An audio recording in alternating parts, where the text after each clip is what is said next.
Hey, everybody. Thanks for tuning in to this episode of Our Kids Play Hockey. We want to let you know that we have once again been honored with a nomination for the Hockey Podcast of the Year via the Sports Podcasting Awards. And all you need to do to help us is go to ourkidsplayhockey.com and click on the Vote Now button. It asks you a couple questions. You're in and you're out, and you have voted for us for Hockey Podcast of the Year. I want to thank you all for being a wonderful, wonderful audience and helping us get to this stature of hockey podcasting, because we've done it as a family, as the hockey friends and families around the world. Thanks so much and enjoy this episode of Our Kids Play Hockey.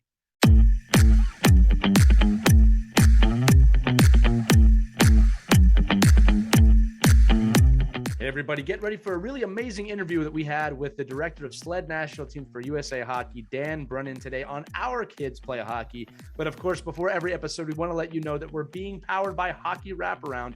Head over to hockeywraparound.com for 20% off your purchase using the code OKPH. Check out our new product, the Dry Stick. We are completely disrupting how equipment is dried. That's all I'm going to say. Head over to hockeywraparound.com to check that out. The code is obviously also working on all of the Hockey Wraparound products that we have. So with that said, enjoy this interview with Dan Brennan. It is a really impactful one. I really enjoyed it. So did Christy and Mike. And it's starting now on Our Kids Play Hockey. Hello, hockey friends and families around the world, and welcome to another edition of Our Kids Play Hockey. I'm joined as always by Mike Benelli and Christy Casciano Burns, and we are privileged today to have Dan Brennan, the director of Sled National Teams for USA Hockey, with us today. In his current role, Dan has helped the United States claim an unprecedented 3 straight Paralympic gold medals in 2010, 2014, and 2018, 3 world championships in 2009, 2012, and 2015, 6 World Sled Hockey Challenge titles, 2009, 2012, 2015, 2016 in January, and 2016 in December, and 2017. He also has seen the United States win a number of other international events, including the 2013 USA Hockey Sled Cup, the 2016 IPC Pan-Pacific Championship, and the 2018 Turin Para Ice Hockey International Tournament. In addition to his role with the sled hockey team, Dan has also been involved with USA Hockey's national inline team for the past 16 seasons, including the last 11 as its general manager. If that part of his resume wasn't enough, he also played 4 years at Colorado College from 1982 to 1986. Sorry to date you there, Dan, where he served as the team captain his final 2 seasons, which he followed up with a 3-year professional career in Sweden. He is clearly a hockey lifer, and we are privileged to have him on the show here today with us. Dan, welcome to Our Kids Play Hockey. Thanks. I appreciate the intro very much. Well, it's not my, hey, it's your intro. That's the most numbers I've ever had to read on an intro. I'm going to say that I feel like I did a pretty good job with it, but no, look, we wanted to put them in there just to give the audience an idea of not just how long you've been involved in the game, but your success with the program. So as we said in the open, you're a hockey lifer. The first question I have is, when did you realize that this would be something you wanted to dedicate your life to professionally? Well, I think I'm a product of the real world, meaning when I stopped playing hockey, I got a job in the real world, and I did it for, 3 years. And I think at the tail end of that 3rd year is when I really started to miss the game again. And that was back in 95. And I was very fortunate to have one of my former coaches recommend me at USA Hockey. So I interviewed and things went great. I had just got my US citizenship, which was really important to me. And I got hired, and that was 25 years ago. Wow. You said you got your US citizenship. You're native of? Yeah, I grew up in Vancouver. I left there basically when I was 18. And it's been an amazing run, and starting at Colorado College all the way through what I get to do at USA Hockey. It was really important to me to be a US citizen and to kind of respect and be thankful for all things that have been bestowed upon me as an individual. So, no, that's awesome. I would say now we got to put you on the same level as Brett Hull. So for all those hockey fans in the 1990s, but no, that's awesome. So you obviously came here to play college hockey, and I know what you're talking about. I know there are people in our audience, because I've been asked by them, like, how do I get a job in the game, right? How do I stay involved in the game? And the truth is this, I knew really early on there was not going to be an illusion in my mind that I was not going to be involved in the game in some facet for the rest of my life. And I do understand sometimes when people stop playing, they want to break. Totally get that.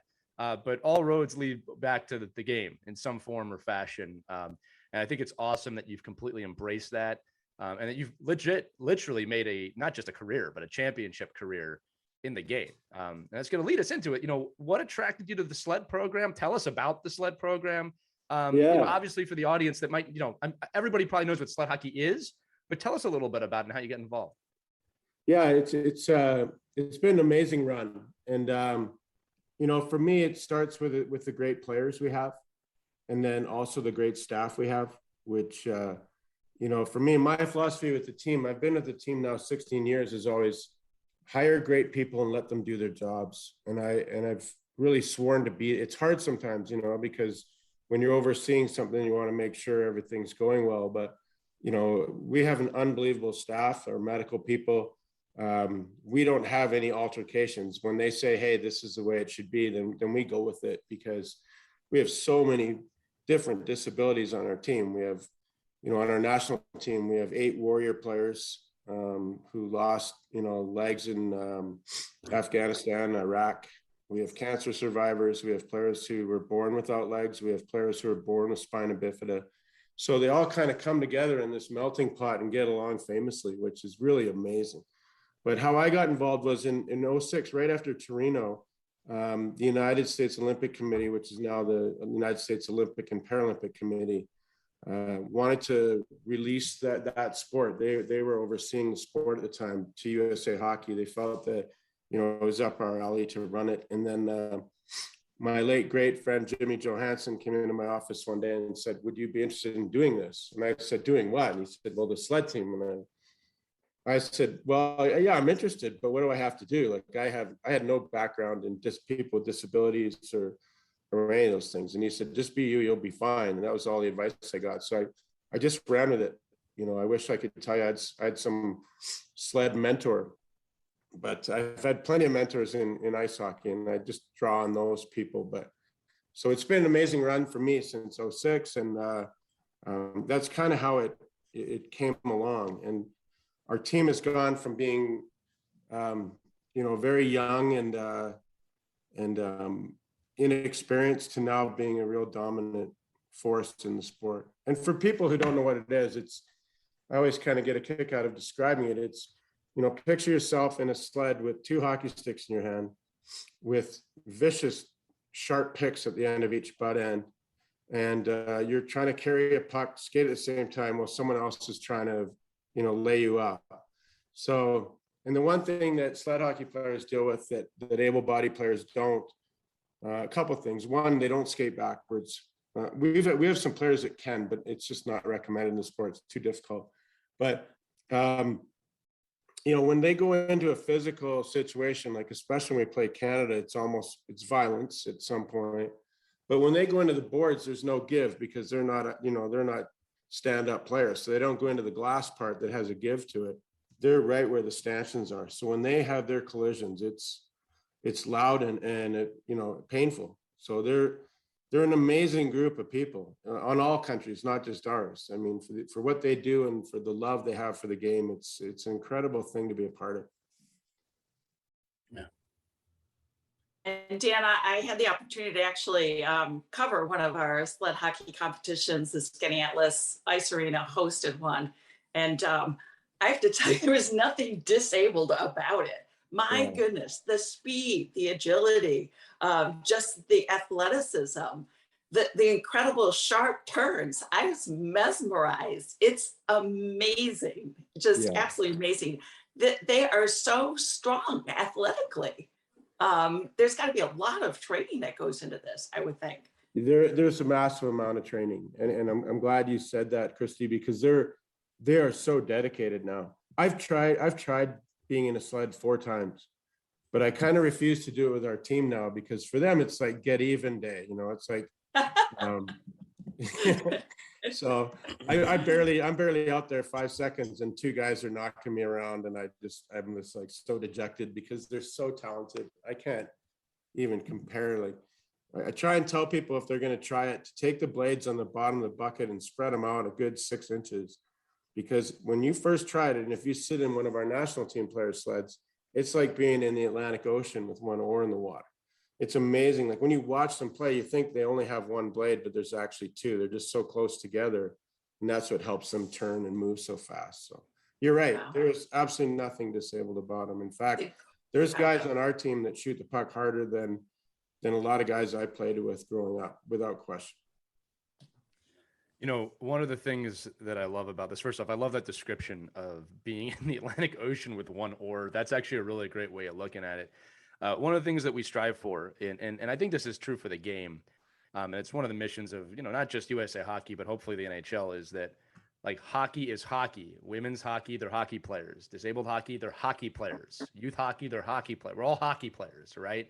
And, you know, look, God knows that the hockey community is very close knit, but it's also not big enough that we need any infighting, right? So speaking of the parents out there and the coaches, I always wanted to say this, Dan, and I wanted to get your thoughts on it too, because you kind of alluded to it. If you ever have the chance to get your team to play with a sled hockey team, to get your team in the sled, not only will they learn a lot about overcoming adversity and hear some amazing stories of perseverance to continue to play the game, but Dan, as you said, you're also going to get a pretty amazing workout in and realize that nobody's skill set is complete, right? So I think that there's not enough cooperation from able players to disabled players in terms of working together, because there's a tremendous amount we can learn from each other. You agree with that? Yeah, I do 100%. Sometimes there's some insurance issues that kind of get in the way with having sled guys bombing around and able stand-up players because of the, you know, the accidental contact and those things. But we've done a couple of things that were amazing. We first did it with my old school. We were training in Colorado Springs, and I asked the coach there, you know, if we could, you know, come on. They wanted to get in sleds. And you want to talk about, they spent a good 20 minutes playing with each other. And then when they were done, they spent another hour talking to each other. Right. And that's what I was really thrilled about, because, you know, they found common ground. They're basically the same age. Our guys are a little bit older than a college team, but, you know, and then we trained in Allentown, Pennsylvania a couple of years ago, and really, really great American Hockey League team, really good players on there. And they came up to us and asked if we could come out on the ice and do a, you know, a promotional thing. And we said, absolutely. And what we did was we set up drills where they would do it first and then we'd go. And in between those two, we would watch what they were doing and they would watch us. And then at the very end, they wanted to set up like kind of a, you know, a half circle and shoot pucks on our goalies. And these are, you know, obviously future flyers and those kind of things with real heavy shots. And our goalie, Steve Cash, he's played on our team now for, gosh, I think 17 years, and he's only 32. He's just, he's an amazing young man. So he's in the net, and these guys, you know, they're like, well, I'm not going to shoot hard on him. They just start flicking pucks at him. So this one guy flipped his puck at him, this American League guy, and Stevie came out of his net and with one hand batted the puck over the glass and said, if you guys aren't going to shoot on me properly, I'm getting off the ice. And the guy goes, what do you say? I said, yeah, you're kind of embarrassing him. Shoot the puck. He goes, really? I go, yeah, shoot as hard as you can. All of a sudden, this guy goes, all right. And his first two shots, Steve just caught him and threw him back at him. He's like, oh my, you know, he was in shock. But then they had a blast because there was common ground there. It wasn't out of the norm, you know. So then they did that for another 15 minutes. And I was just blown away. I mean, you're right. If we can, every person involved in our great sport wants to be a hockey player, whether it's from our women's team, our sled team, our able-bodied guys, our youth guys, our special hockey, our warrior hockey, whatever it is. At the end of the day, and I've always sworn by this, if we just treat them like hockey players, the rest takes care of itself because it's such a great game. Right. And I think that, go ahead, Mike. No, I was just going to say, just in that, you know, in my experience with sled hockey, you know, it was either through Chuck up in New York or Ron down with Florida sled hockey, and you obviously through, you know, our relationship with the coaching education program. And one of the things that really, I think, stood out to me was, you know, when you ask everybody, you know, well, how do you coach these guys? Like, what do you do? Like, how do you approach them even conversationally? And both, like, everybody that's in the sport says, well, you don't do anything differently. You treat them like athletes. And they're gonna play like athletes because they want that competitive spirit is in those players. So I mean, with the national team players that you're getting, I mean, how competitive does it get to make that team, you know, from around the U.S. Like to put the, like you know, we were saying kind of off camera a little bit, just how competitive it is because of the numbers that are available to you. But, really maybe just tell us, how that process happens that you get to that team and how competitive it really is, that you truly have to be an athlete. You just don't, you're not just disabled. You actually have to be able to be, a player. Yeah. And we've had a lot of amazing, volunteers and grassroots people. I mean, I will never take credit for this team prior to our staff and our volunteers out there. Everything I do is logistic. I'm one of the coaches. But, to make our team is unbelievable. And, for example, we had our tryout in Voorhees a few months back, and we had 68 players there. And from that 68, we're going to pick a national team of 17 and then a development team of another 17. And, there's 3 players on our development team that if we called up in a day, they wouldn't miss a thing. Our team would continue to go forward. It's not, it's very difficult to make our team, but it's even harder to stay on it. And our guys know that. And we went from a team, I think the sport in general, guys played it in the beginning as more of a recreational thing. They still want to have their fun away from the rink and all those things. And that's changed immensely. Our team is, I don't know what it is. I don't know if it's the new phone apps or everything, but I mean, they're coming up to me saying, my body fat's this and that. And I go, well, you won't be able to find mine on your chart. Leave me alone, kind of a thing. But it's an amazing transformation. So to answer your question, Mike, which I didn't do so far, but I'll try, it's very difficult to make our team. It used to be, like, for example, in 06, we were allowed 17 players. We had 19 players try out, and 2 of them were women. And I found out the night before the tryout was starting that women weren't allowed on the men's team. So I had to tell, it was a good news, bad news. Obviously, I had to tell the 2 ladies that were trying out, who are great players, they're still playing, that they couldn't be on the team. But I also told the other 17 that no one's being cut today. So it's transferred from that to now women are allowed to be on our team if they're good enough to take a spot. They have their own category as well. But, of the 17 that we picked this time, I would say we could have easily picked 21 and you wouldn't have noticed it unless you were working with them on a daily basis. I think it's also important to note, and this is a misconception I see actually across sport. It's not just in hockey. When you get to the national level or the Olympic level in any sport, they're athletes and they're really good at what they do. I always love watching the Olympics and someone's watching water polo. I could do that. Like, no, you couldn't. No, you couldn't do that. All right. You think you could do it because you've never seen it, but you can't do that. And look, sled hockey players are no different. They are peak level athletes, as you said, Dan. And look, many of them, as you said, are veterans or they come from different backgrounds. Tell us a little bit, again, you alluded to it earlier, and you can be specific about some of the players if you want. Tell us about your player population. Again, it's a range from veterans, from accident victims, from people born with disabilities. Tell us about that diversity, because I think that's kind of amazing too, when you get that type of different population together to form a hockey team.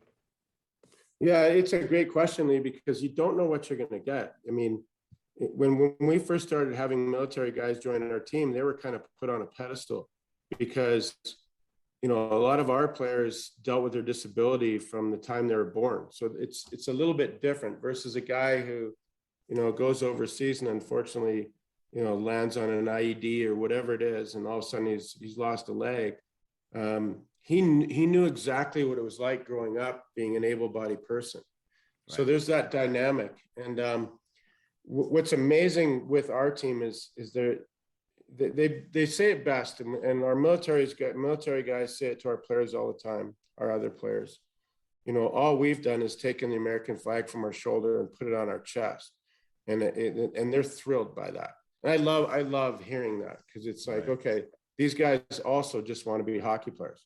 But the key is fitting in with each other. And the character on our team that a lot of our military guys have brought, along with the character of our team from just, the players that had different disabilities, is all the same now. There is no hierarchy.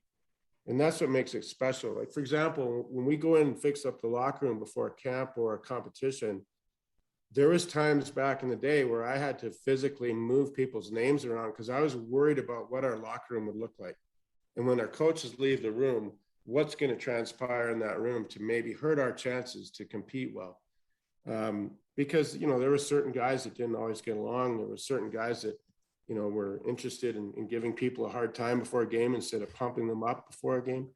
But now I could go in there with the 17 names and close my eyes and just throw them, and wherever they land, we could go with that and have absolutely no problem with the character in our room. And that in itself has made a tremendous difference. I mean, it's night and day now. I would say the team we have now would beat our team that won in Pyeongchang in 18 by 5 goals. Wow. So yeah, it's pretty cool. Dan, I was just curious, where are you fielding most of your talent? Are there specific areas of the country, and what's the average age of the athletes on your team? That's a great question, Christy. You know, and once again, it goes back to our great grassroots people. Our disabled section has, you know, there's 2 gentlemen, JJ O'Connor and Jim Smith, who have put together kind of the grassroots blueprint, which has been amazing. So in other words, the thing that you want your youth players to get to is our national camp. And, you know, we've had players, usually they start out about 15 through 20 by going to this camp. And what happens is, you know, you mentioned Colin Gooley and Chuck Gridley, who are, you know, great people, obviously. It would be a Chuck Gridley who sees a Colin Gooley as a young man, or someone sees another player as a young lady, a young woman, and recommends them to this camp. And then when they get to that camp is run by our national team staff, our national team coaches. And now all of a sudden, you know, these people are going, oh, wow, my skills are being put in front of the top coaches. You know, this is pretty cool. And then from there, they get assigned. So, you know, if it's a 15 or 16-year-old girl and she's doing really well, chances are she'll be put on our women's team within a year or two. And that's kind of how the player pool is created. It starts at the grassroots level with recommendations for these kids to go to national camp. Then when they get there, I think the whole world opens up for them. And we've had challenges, you know, like it's difficult sometimes for parents who have raised their son or daughter with a pretty solid disability. And, you know, it's hard for them to let go. And we understand that. But it's just, you know, just for a weekend, and the parents are allowed to come and all that stuff. But to see them go from that to potential national team players is really, really neat. And our last camp we had was also in Voorhees before the tryout. And I watched 4 or 5 kids that are 14 and 15 that, you know, in 3 or 4 years, are probably going to be on our team. And that's really exciting to see that. So there's a whole process, but I certainly can't take credit for it. It's those amazing people, those amazing volunteers out in the out in the field, and who handle it at the grassroots level, who are the real heroes. Yeah. Dan, could you do me a favor too? We're talking about the top level here, which is amazing, but could you give us a little bit of the lay of the land of maybe sled hockey across the country? And, you know, obviously if people are looking for programs, where they should start, how many programs are there, the levels, just give us an overview of that as well, because to get to the top, you got to start somewhere, obviously. So. Yeah. We have probably across the country between 1,200 and 1,500 sled players. Wow. That's male and female. And, you know, one of the things that, you know, people always ask me, like, how do we get a program started? And USA Hockey, prior to COVID, we had this sled lending program where we would ship 10 sleds to different places around the country. They got to use them for a couple of weeks and then ship them back. And that created an interest. And, you know, some of the stories we have, like there's some places that have, you know, 5 players with disabilities and they want to play, but they need another, you know, 7 or 8 to play with. Otherwise it's a tough game, right? It's a long way to skate up and down, and then no line changes. So one of the things we've recommended, and it's really worked, at the non-national team level, able-bodied people can play sled hockey. And they have like a quotient, it depends which league they're in, but usually they say they can have up to 3 able-bodied players. And what that's done is actually a really cool story. And I've seen it across the country is, you know, a father who's got a son with disabilities or a daughter with disabilities, is probably, you know, well, geez, how can I connect with my own child? And I've seen it countless times where they jump in a sled and play on the same team with their kid. And the turnaround is amazing. Like it's one of my favorite things when I see at the youth level is some of those people jumping in. So there are areas where they have enough players that have disabilities where they can play sled hockey and it's not a big deal. But in those other ones, when they're trying to grow the game, it's okay to have their buddies and their able-bodied, parents jump in as well. And that's another part of it. Like, a kid's 17, 18 years old and he's got a friend, his friend's thinking, well, I'll just go and watch him play. It's a lot cooler to say, I'm going to go play with him. And that's been kind of a real growth spurt across the country as well. That's phenomenal. And I love hearing stuff like that because that's really what the game is all about when you bring it down to the lowest levels, is playing with your friends and playing with your family. And I do want to tap on what you said too, Dan, that able-bodied people can play this game. In fact, when I was living in the United Kingdom, I was really more or less watching their sled program develop. And that's exactly what they did. They invited professional players from the country to come and be on the sleds. They invited anybody just to get it going.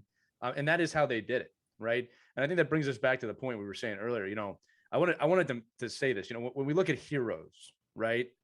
It's a funny word in this country because when you're younger, it's Superman, Batman, Captain America, all those heroes. And then when you get a little older, right? And when you get older, it might be an NHL athlete, an NBA athlete. And heroes for me have always been people that have went through incredible strife and persevered, right? So veterans, people who serve in the military, sled hockey players fall into that group as well. And I want to make this clear distinction. And this is something I think a lot of people miss. It's not because I feel sorry for them. That's exactly the opposite of it. I'm inspired by them and what they've done, right? Trust me, no sled hockey player wants you to feel sorry for them. No veteran wants you to feel sorry for them, right? That's not where they come from. And I'm not making a joke here. They may be shorter than me when it comes to being on skates, but I look up to them, right? They're an anchor for me. And I think that that's something in the game. Our game is heavily siloed within itself, much less with other sports, right? So when I see sled hockey as a coach, not only do I see it as an incredible sport with incredible athletes, I see it as this massive opportunity for everyone to learn something from each other, right? And again, I just want you to dive into this again. You said that when the able-bodied players and the disabled players were in a room, they spent more time talking and learning from each other than they did even playing. That's the stuff we need to do more. Because at the end of the day, whether you make a national team or not, it's the life lessons that you draw out of the game that really make you who you are, right? You think about your career and what you've done, right? It's the game gave you the foundation for that. Hopefully parenting and other things too, right? It's not limited to just hockey. All right. But my point is that there's so much we can learn from each other that we leave on the table because we're so siloed, right? We're so focused on our team and our career, quote unquote. As a parent, making sure our kids getting the best opportunities when there's so many life lessons out there. So I just wanted to come back to that for a quick second. And, I don't know if you remember any of those conversations between able-bodied players and disabled players, but like maybe walk us into that situation real quick and talk about what they spoke about. Yeah. One of the greatest things is, you ask anyone who plays hockey, we don't need categories. You're hockey players. Right. The first thing they'll say is, what do you love most about the game? And our guys will say it's a freedom like I've never experienced before when I'm out on the ice. And that's an awesome, powerful thing to hear. And like for me, I thought joining this team would make me a better person, but their humor is so unbelievably deranged that I don't know if I've succeeded in that at all. But I'll give you an example. Like, when I first started working with them, we stopped having people carry their bags and those kind of things. And it made a tremendous difference. And now they're very protective of that. So, we've had a lot of guys help out from our other programs. And the first thing they say is, I love working with your team. I almost feel embarrassed. It's easier than working with an able-bodied team because they don't let you help yet. They don't want my help. The only thing they want me to do is sharpen their skates and make sure the tape's on the table and get out of the way. So it's kind of cool to hear that. For me personally, I remember the first time I started traveling with the team, and I used to be one of those guys, I can honestly admit it, that, you're standing in a security line and you're like, come on, they're wanding some, poor 75-year-old lady and it's taken forever. And, I just want to get through it. And I'm sitting there bitching to myself. And I started working with these guys and they blast through security and you name it, like metal detectors are going off like it's the 4th of July. And not one of them ever complained about it in any situation. It was just whatever, do what you got to do. They throw their legs back on and they're on their way. And that to me was, gee, Dan, if you need a lesson in life, I think that's right in front of your face. And that really changed the way I kind of look at things. And it's those subtle things, you know, it's not always what you see, it's what you don't see that impresses me the most about them. Like you think about it, like we get up every morning, we get out of bed, we walk to your kitchen, you make coffee. When they get out of bed, their workout begins. They got to put on legs. They got to be careful going up and down stairs because it can be very difficult. Just their day-to-day activity impresses the heck out of me, even before they put on hockey equipment and then amaze me and our staff out on the ice. Like they're special people. There's no doubt. That's Yeah, amazing. I found that too, just working, you know, with the Florida guys that one week, you know, I felt more uncomfortable. Like I'm like, you know, and they're joking around with you. Like they, you know, especially the more elite guys and girls, like they know like how uncomfortable you are. So they'll, you know, like, hey, can you hold my leg for? And I'm like, listen, I can't even deal with this right now. You know, you know, so it's, you know, you're making me. But I couldn't believe the competitiveness, and I think also the ability for them, the athletes that I worked with, to have the patience to actually explain how they do what they do, because they must get that question every day. Like, yeah, I just do it because I do this, I do that. You know, like you're saying, they're watching their nutrition, they're fiddling with their sticks and arranging their gloves, and you know, Dan mentioned it earlier about the guys with the spikes on the sticks and how they maneuver, and they're just as you know OCD about where those spikes are located, like an able-bodied hockey player would be. Yeah, just like you with whatever pattern stick you want, they're just as anal about it. There's no question. Right. And, like they'll come up to me in a practice and they'll go, Dan, you know, I thought you played at a decent level in hockey. And I'll be like, yeah, I think I did. Why? What's the problem? He goes, well, you haven't made a decent pass all day. Like, seriously. Can you not see we have 2 sticks on the ice, choose one. That's the kind of heat I get on a regular basis. Yeah. Which is awesome. You know, they're just, but you know what, to their credit, they're a little bit serious too. Like we do a lot of small area games. We do a lot of, you know, puck movement drills. They don't skate backwards. So the sled hockey game is a lot about angling. Probably 75% of the game is angling. And, you know, and support. It's real important that you support the puck carrier. You can't be, you know, 50 feet away from the puck carrier in this sport. You really, to be successful at it, you have to be playing in a tighter, closer area with each other.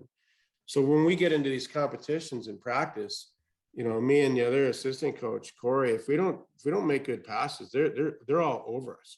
Yeah. Like they're screaming at us. And I'm like, oh, simmer down, you know. But then I have so much respect for that. You know, they don't want to be a feel-good story. They want to be good. Right. And that's it. Dan, it sounds to me as if coaching these athletes has brought you tremendous joy in ways that you probably never even imagined. Yeah, it has. And it's like I said, it's the things that you don't see that impress me more than the things you do. And, you know, like a lot of our players give back to their communities. And I've made my mistakes too. You know, like I think a lot of coaches have to learn from their mistakes. When I first started coaching, I thought I had all the answers, you know, because I just kind of copied what my old coaches did. And, you know, hey, I played hockey, so I got all the answers. And I found out the more I kept staying involved in the game, the less I knew. And I think I'm a way better coach now than I was 25 years ago. It's not even close, because I see the big picture, and these guys have really brought that to light. And, you know, it's absolutely hilarious. Like our players, they agree on they get a little bit of funding for training, but along with that comes a player agreement. And so we had a meeting with our players, and this is probably one of the greatest mistakes I think I've made in sport. So you know, they're reading it over and they're like, come on, Dan, like this is like, like we're disabled. Like a lot of us don't have legs. Why is there so many rules? What's the big deal? Like if I want to, if I want to ski or I want to go bowling or I want to do this or whatever, like why do you have so many stipulations in this contract? And first of all, that's what lawyers do. I didn't write the thing. But I said, yeah, you guys are right. It's not like you're going to lose a leg water skiing or something like that. And then one of our players, Brody Royval, looks at me and goes, Dan, that's exactly how Jack lost his leg. And it's true. It was how he lost his leg. So I think that if you as a coach make a worse mistake than that, it's still going to be okay. And I think that's as big as you're going to make as far as talking to your players. But they got a real kick out of that, which was fantastic because it could have gone the other way, right? But the expectation for them and what it's done for me from a real joy of the game is a unique, thankful relationship for sure. Well, I appreciate you telling us that story and making yourself vulnerable for a moment. Dan, I often say on this show, this little quote of good coaches know everything and great coaches know nothing. That's kind of how I've always approached coaching. And I made the same mistake. I was a 22-year-old kid. I knew it all. And the older I get, the more I'm like, man, I didn't know anything back then. It's just a punk kid coaching. So listen, in the intro, I think I mentioned like 15 years and dates of championships and medals and things that you have accomplished. So look, as a journalist, I was taught never to ask, how did it feel when you won? Because it's probably quite undescribable. But I would love to hear just some stories or the experience of being at that level, winning, what it was like for you, what it was like for the players. And my gut's telling me that while special, it's probably in terms of elation, no different than winning the Stanley Cup. I always say that to people, that when you win something at a high level, it's an amazing feeling. That feeling is pretty similar no matter when you win and no matter what you're doing. But we'd love to hear, again, you have 15 years to choose from. Whichever one you want. You can do all 15 if you want to be here for another couple hours, but it's up to you. No, that's a real credit to the players. It's funny you say that because, I told our guys, like, and we just won again in the Czech Republic in June, and it doesn't get old. If something like that gets old, then you lack respect for your opponents. And especially when we play Canada and Russia, we can lose just as easily as we win. And we've been very fortunate. Like in Pyeongchang in 2018, I'll use this one as an example. We were down 1-0 to Canada with 47 seconds left in the game. And one of their players, and we, our net was empty. One of their players picked up the puck. He just got inside our blue line and he got close to the top of the circles and he had a clear shot at our net. And this is the fine line that we walk, and he shoots it and it hits the post. So I went from, oh my God, this is going to be a real tough loss for our team, to all of a sudden our guys gather the puck. And with 15 seconds left in the period, Declan Farmer scores to go into overtime. And then another funny story, like especially with Declan and Brody, I don't know how they do it, but they're in such great shape. They stay out on the ice probably longer than they should. So we as coaches, there were in the overtime, Declan hung on to the puck and he just, the Canadian players were having a hard time getting to him and he hung on to it. And we're like, yelling, get a change. And just when we said that, he came off the half wall and roofed the puck just under the crossbar and we win. And I'm like, stay out. So, it was that to me, out of all of them, that one was the biggest thrill because of how we won it. It wasn't, if you're going into a third period and you're up 4-1 and you win 5-2 or something, the writing's kind of on the wall. It's just a little different. But that was euphoric because we thought for sure that we were going to lose that game 2-0. And in the span of 40 seconds, we were gold medalists. And it's more to, like, for me personally, and we, as a staff, we say it to our players all the time. This is your team. What do you want it to look like? What do you guys want this to be? And when you get that kind of buy-in and then you see their faces after they win like that, that to me was such a thrill. And for them, like, I always say we had our kick at the can. We got to play. This is your time, your moment.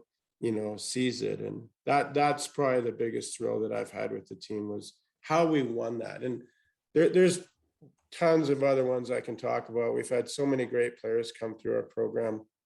I don't want to disrespect any of them and their wins. Vancouver in 2010, we weren't supposed to win. We were ranked third in the world. So that was really cool to win a gold medal when we weren't supposed to. And then Russia was such a unique experience. We were in lockdown the whole time, and our guys just found a way to have fun. And so I could go on and on, but I would say those ones are kind of the highlights for me. Do you think, Dan, internationally that, obviously kind of like the women's sport, right? That Canada and the US drive that. And, do you find that internationally, those international bodies are finding ways to build the sled hockey sport to create more competition? Well, that's our biggest, guys. Yeah, it's a great question, Mike. That's our biggest challenge. And we have it on the women's side as well. Unfortunately, there's not a lot of teams other than Canada and the US playing on the women's side of sled hockey, which is really unfortunate because it's awesome to watch. When I first started, we were ranked third. It was always Canada or Norway, and then us and Japan. And that all changed in 2009, but we used to get thumped. I mean, I remember, playing Canada in these 3-game series and, being 0-9 in the season. And so we took our lumps in the beginning of all this. But, unfortunately, Russia went through the whole steroid issue and, performance enhancing drugs and all that, but they're finally back. They have a really good team. So now we're kind of a 3-headed monster instead of just 2. Some of the other programs have gotten older, and that's why they're struggling. And the reason we do so well is our grassroots and our youth programs are so strong. Now, there's a couple other countries that are trying to get there. The Czech Republic's trying to, increase growth. I'll share a funny story with you. The gentleman who runs the Japanese team, his name's Kojin, and he asked me a couple of years ago why our captain Andy Yohe stopped playing after Sochi. And I said, well, he's got a family now. He's getting older. He wants to get on with his life. And he goes, older? How old is he? I go, well, he's 34 or 35 years old. He goes, 35? He'd be a rookie on my team. So it's funny. It's a funny story, but it's kind of painful too, because they're aging out of the game, and that's really tough. So we're lucky we have the numbers, and we're lucky we have the structure, and that's why our team's so good. Yeah. Well, I'll tell you this, Dan, and it's not luck, right? It's great coaching, great people, great perseverance, and really the human spirit at its peak level. And you said this earlier, it's when you look at the things you don't have, you start to see things differently, right? And I think that's a testament to you and the entire USA Hockey sled program, what you've built there and developed. Look, what's funny is the story is not that different than USA Hockey in itself, is it? USA Hockey got thumped a ton until really after 80, and then it started to turn. And then in 2010 with the development model, it really started to turn upwards, on a hockey stick chart. But it's because we have great leaders in hockey in this country when it comes to things like the sled program and the US Development National Program. And people like Mike Benelli. Mike, I know you get all bashful here, but Mike is a great leader within the game in New York. He's doing his best not to smile right now. For those of you listening, he's literally stone-faced at his computer. There it is. Okay, he's smiling now. Sorry, I was going to keep going. And then people like Christy as well, who are just incredible parents, incredible community organizers. And this game is special across the board. And yes, like anything, you have a-holes in the game, but the game is special. I mean, the life lessons, the team work, the brotherhood, the sisterhood. I mean, the things you get out of this are incredible. And like you said, Dan, look, some of the people on the team are born with disabilities and they grow up in it. Some of them don't expect to be disabled and they get into it and it becomes part of a family. Stories like this, teams like this are inspiring to me. That's why I said people like you, the players, you're my heroes, right? You are the bright spot on humanity that we don't talk about enough, right? We only talk about the negative, right? So there's good out there. So I'm completely out of questions, so I'm going to throw it back to Mike and Christy and see if you guys have anything in closing. But Dan, I want to tell you, thank you so much for sharing some of these, and thank you for all you've done for the game of hockey, you and your athletes. No, I greatly appreciate your comments, Lee. I just, I wish I could take credit. They're just, like I said, I think when you empower people, when you let them do what they're good at, and we've done that with this group of players, and we hope that, and I think every youth hockey parent, every youth hockey coach should feel the same. All your efforts, everything you go into it, from driving kids to the rink to sitting in freezing, arenas, watching a game or a practice, from the time they were so small, and getting up at 5 a.m. or whatever to get them to the rink, that the ability to let it be theirs. Don't look at it like, hey, I made all this sacrifice, I expect this to happen, because that's not how it works. It's the great people like Mike and Christy that are at rinks all the time, and that to me is what makes our game so great. A kid who's really good is going to find their way. They're going to play somewhere at an elite level, but it's all the kids that play our game and what they get out of it. And for me, like I would never have learned how to even just cooperate with other people if it wasn't for hockey. Like, you don't go to elementary school and you learn, cooperation or, credit card debt or divorce or any of those things, like you go and you get this syllabus of homework and you leave. And thankfully things have changed, I think, in some good ways. Like, I think kids hopefully nowadays are finding better ways to clean up their differences. I remember when I was a little kid, like, if you got into it with someone, you had to fight them in the church parking lot after school. And, you had 8 hours to think about it. And by the time 3 o'clock's rolling around, you're scared. And you're like, oh my God, like, I'm going to have to do this. So I think what I'm really getting at is it's so important nowadays for people to create the opportunity. And if they're not coaching, back off and enjoy it, because that's what your kids really want you to do. And I have a son who plays minor league baseball right now, and he's a tremendous athlete. And I met his managers about a month ago, and I just went up to him and they said, "Oh, you're Will's dad. Sit down, And I didn't really want to do it because growing up, I didn't want to be that parent. And I just said to him, "You're going to get one word out of me, guys, and that's it." And they're like, "Really? What's that?" And I said, "Thank you." Really? I said, "Yeah, I want to thank you for what you're doing for my son."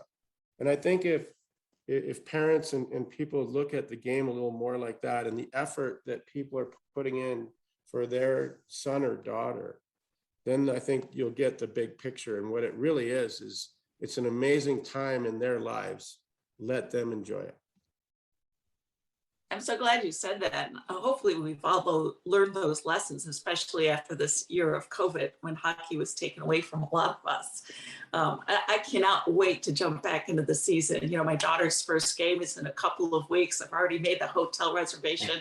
I cannot wait to get back in that rink. And I've missed it so much. Sorry, the dog's barking. We've got a little thunderstorm going here in Central New York. But in closing, I do want to say, if you ever need inspiration, look no farther than a sled hockey team, because each and every one of those athletes on that team represents stories of perseverance, incredible stories. And I look to Colin Gooley, who's from our area. He was diagnosed with bone cancer at the age of 7. His leg was amputated. And his parents, and he wanted something that he could do. He wanted to stay, competitive and be athletic. Sled hockey, he took it all the way up to nationals. Our entire community rallied around that young man. We're so proud of him, and he just inspired all of us. So, Dan, thank you for leading the charge. Yeah, you bring up it's so easy to talk about Colin because he's such a fine young man and a great person. And he's that story, that kid that doesn't look at life like that. Like I would say he's probably the most polite, kind person that we've ever had on our roster. And that's an amazing trait, and he pays it forward. In a couple of weeks, I'm going to be going to Skinny Atlas to help him and Chuck and our head coach, David Hoff, with a sled camp. And I can't wait. There's a couple of kids there that it's a little payback for me that smoked me in ping pong last year or 2 years ago at the camp. So I'm brushing up on it. Like, I can't wait to see these kids. So I never, I'm going to stop by and say hello, because Yes. that's right in my neck of the yeah, woods. that would be great. So Dan, a couple of things before we close out here. About just over a year from the Winter Olympics happening. What's next for the USA Sled program? What's the next up on the docket? Yeah, we have our first camp in Madison, Wisconsin, early October. And we have a competition in St. Louis against Canada at the end of October. And then we're hoping the borders, stay open. There's a great tournament in Nova Scotia that we're playing in. That'll probably be us, Canada, Russia, and the Czech Republic. That's kind of a pre-warmer. And then we'll play, we will do a residency program with our team where we spend probably 6 weeks together in Nashville. They've been the Predators have been really kind to our team to allow them to skate, and they've treated our guys, in a real fantastic way. So for us to be able to get this team together, like usually we're together, between 4 and 8 days a month. So when we can get our players together for 6 straight weeks, the results are amazing. I imagine. So, and that only happens in a Paralympic year. But, I heard Beijing's going to be a bubble, which is tough, because our players don't always get to play in front of huge crowds. But at the Paralympics, we've averaged, 12,000 attendees at a game. And it's such a thrill for our players to get to play in front of those kind of crowds. So, but they're thrilled to play, and they can't wait, to have things taken away for a year. I've noticed it across the board, even with our coaches. We had a level 5 in Duluth 2 weeks ago, and everyone was so happy just to see each other and talk hockey, and that's what makes it such an amazing group of people. Like when you're around hockey people, like you're around people with enthusiasm, great humor, and everybody missed each other, and they don't even know each other. It's just that hockey, that bind that we all have in such a great game.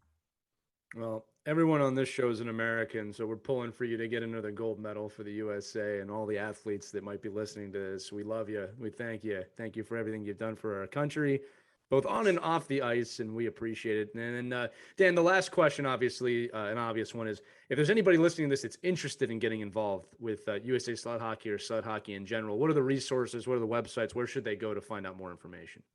Yeah, they can certainly go to the USA Hockey's website. We have people in our building they can contact who can kind of set them up in the district that they live in, because they might be surprised that there might be a local program only a mile or two away from them. They just never heard about it, or they coach or skate in a different rink and they don't know what's going on 5 miles from them. So that's probably the best way to do it. And if I could add, don't be afraid to work with people with disabilities. It's once you get past the initial awkwardness, and everybody goes through it, and just remember, they just want to be a hockey player just like you, and find your common ground. It's you guys mentioned what's it like to coach these guys. Our national team, when I coach a midget hockey team, I would say our national team does every single drill a real good midget hockey team could do. And even first year junior players would be amazed at what our players can do. So I think if you can throw yourself into it 100% and just help out and see how things go. And as soon as you get out on the ice, once you're with them and you're patient about it, that's when the reward starts to kick in, I think. I love it, Dan. Well, I'll tell you what, man, this hour has flown by. You've been a great guest, and I'd love to get some of the athletes on this show in the future as well. And hopefully we can work something out to have them on.